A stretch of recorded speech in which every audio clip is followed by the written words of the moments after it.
बुद्ध पौर्णिमा हा बौद्ध धर्मीयांचा सर्वात महत्त्वाचा सण व उत्सव आहे।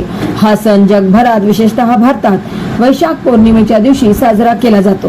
गौतम बुद्धांचा जन्म, ज्ञान प्राप्ती व महापरिनिर्वाण या तिन्ही प्रमुख घटना या दिवशी झाल्या होत्या। आपल्या मानवतावादी आणि विज्ञानवादी धम्म सिद्धांतामुळे बुद्धांना जगातील महापुरुष व गुरु मानले जाते। बुद्ध पौर्णिमेनिमित्त सार्वजनिक सुट्टी असते। डॉक्टर बाबासाहेब आंबेडकर यांच्या स्मारकास ज्येष्ठ नागरिक रंगनाथ बापू वटाणे, डॉक्टर धोंडोपंत मानोतकर, नगरसेवक राजेश खंदारे, प्रकाश अण्णा घुले, रमेश खरात यांच्या हस्ते अभिवादन करून उपासक भुजंगराव धुळे यांच्या हस्ते पंचरंगी ध्वजारोहण करण्यात आले। यावेळी मंठा शहरातील समस्त बौद्ध उपासक आणि उपासिका उपस्थित होत्या।